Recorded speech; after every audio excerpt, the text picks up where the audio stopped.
Ko e te fua a wakalautala.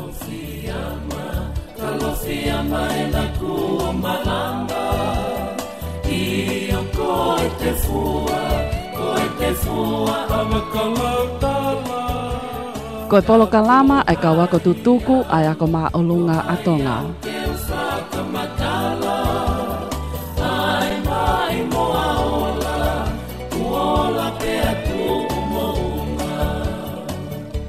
Ko e langi mamao ala a ko unga whonua, a ene a fio tau whaahau tupo wha.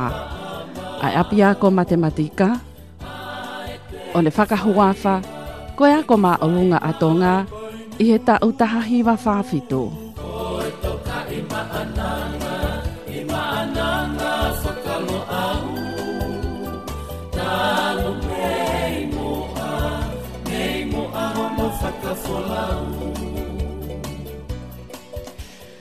O ko kore ke huwhanga i ngai whatap katoa pē ko oso noa whaki atu me he whaleni ka ata ke mau whakahoko atu ai polo kalama le tio ai ako tutuku o ako maolunga atonga i le tio wā ke tari wholau.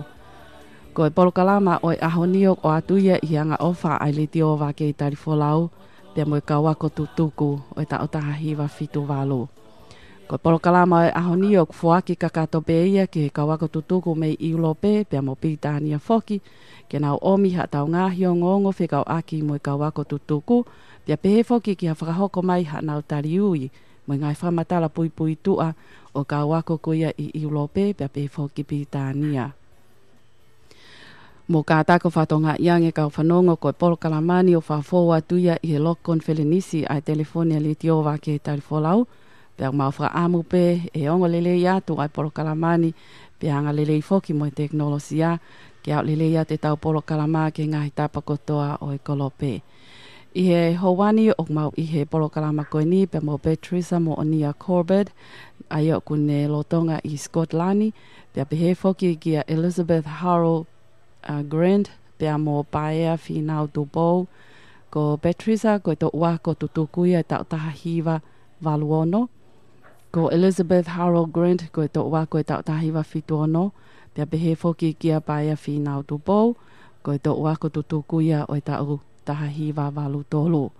Pia i he whainga maari e koni ko tukuai kia Patricia, ke ne kātaki mua o kamata mai e tau polo kalama. Patricia malo mua a. Patricia malo e tau mau ai howani. Io malo lelei me le hipa. Ko kore ke hufanga e whatapu ko o tanau whaki. Kai ata mo i kisine mo tuatu ani ke u kawe po kalama e kore tutupu e ako maalunga tonga.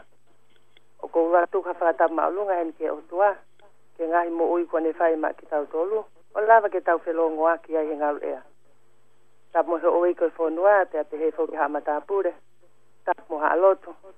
O kua tuena whatapu mawahi ke palestino e kore tutuku. Kau me mipa kotoa pe. Ka wako tutuku pe pehe foke a kololo tonga. Ka ata mo au ke whaau ngai a whainga maari o ke tuku me mo oku. O te tau mo haa e whiawhia ke ukau ngā kau whataha mo ki mo toko ta pe. I hono mate aki e api ako. Ka mata e tau polo kalama ke tau ka mata aki pe. Ha aku whakamata rata whanki o gongo i ki pe me o mau whonuani. Ea osko ia e hoko mai e pesi mo pai a ono whai e mau tariu e mau kau me mipa. Kone osko ia e toi whakaiki ka toi pe e pesi mo paia e mau ngahi event ai UK mo Europe chapter. Te tena toi risi atu foki mo mau ngahi contact details. Kone osko ia te mau whairewa e mau taramonu mo whakamalo te whaiatea e au. Te tok whakamao poporewa e pesi mo paia. Malo apito, Patricia.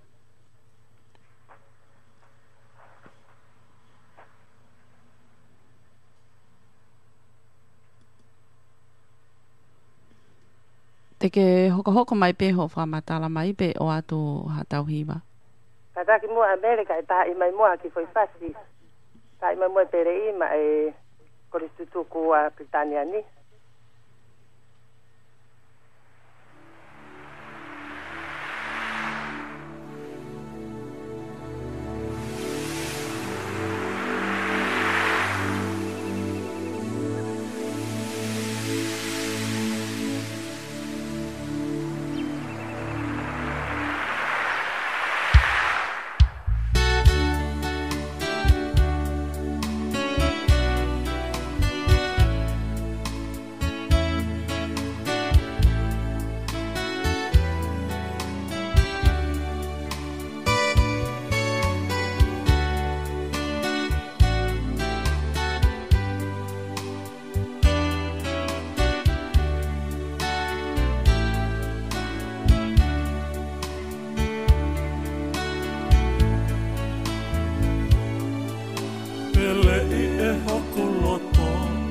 o sinona ko e kumoto ko e whai angahi e te tau le mawhai manako e na a te whakapapau pe au silani a ki e mooni ka ia e si ango pe te kipe toki whai me i te si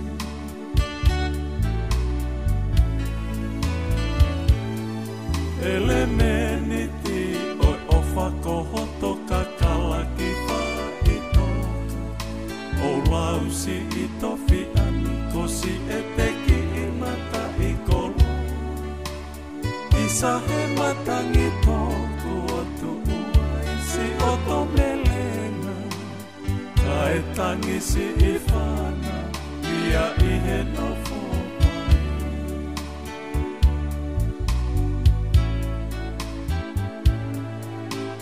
Lile moe lose ko whakatapu i ke toe eke He kuo ke turi mafua mo ke holi ke ta whakatete Ka kaisi i matangini o ne tu umi Loto o kalani O wana ke toe hanu pe koho fo ui pe uofa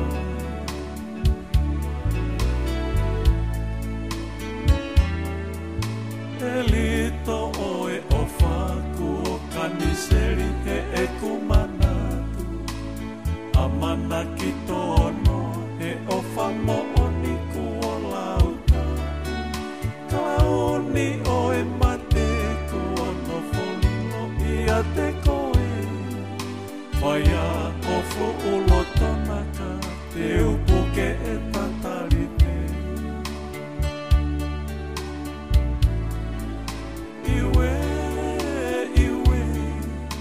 Tahine te uipe o uikisi o hingo Tele te ufefe Koe hala mi mahi e mohono kakala ne whakamale Alua koe ia ka te usi Italia tupe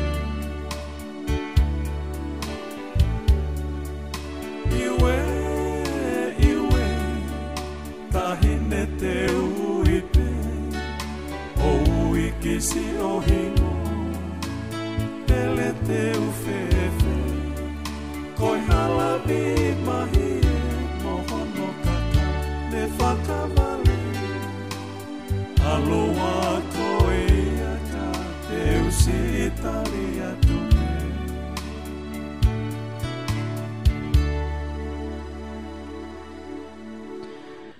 Whatawanga pe wa lele yato e tau hiwa koe ni ai pele I hokuloto me aongo lato ma Patricia ka mafoka Katrina ma o ke Scotland. Ma lo Patricia ke hoko mai e toinga o ngongo. Ia maloa pe te mele hifo, koe whanki o ngongo atu pe mehene. Koe tokolahi o Britania o kuofi ki he tokoa ono ua miliona, ono kakai. Ai a kono tokolahi tahape o kunofu ki England. Ai koe ni bataha po i ne 1 miliona hoko ata Scotland ko mai ki ai a Wereti pe to whakamui ma Ireland ko Scotland ko kutu ki no ato England pe I loa fonuani I mamani ki ngahi me alai hange koe fofua wha ue Pascala koe telefoni koe pensiri ni pe pe hefo ki televisone pe kusi e taimi ke whakalau atua e ngahi mea oku I loa fonuani ka koe ki ongo pe ia ki Yo mau ki fonuani. Koe ki o ngongo pe fe kau aki mo tau kainga tonga ne la lava ke nau ahi mai ki Scotland ni. I tau kosine lava ke me amai aho egno perve hala mo isi a kau sotia. Nau kau mai ke katoanga iloa I mamani koe Edinburgh Military Tattoo. Ai au whaia ni he tau kotoa te I a kos I he kolomo a Edinburgh. O ku kau mai foki heni ai kau wisi me ngai fonua o Commonwealth. Te he foki ki he ngai whanua ke he te I mamani. Na I heni foki mo Henry Taliai ni mei tolu, he ne whenga ako ki ano matai tohi toki tā.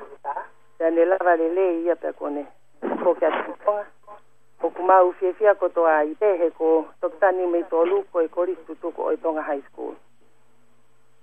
yongongo pe taha o kia e tau ki fine mui ko Katrina Mau o ku te teo ke hirifaki ono matai tohi i ki sema o tau ni a ia ko hono masters i he politiki mo e totono e tangata e koe politics and human rights koe kau nangani foke na e matapule lahi he tamai ke fine he ta ua se mataha te ko enelege mai me i whangalot tonga tapu Katrina o ma ofalahi atu ka koe te amalo e ako koe kore atu mo amerei foke ta amaki foi pas I o wha apito koe tauhiwa no hoko e o atu ai si fisi o lo se koe request pe e taha me ka wako tutuku koia me i o lo pepe amo peitania.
Ha'auna o fa'enehi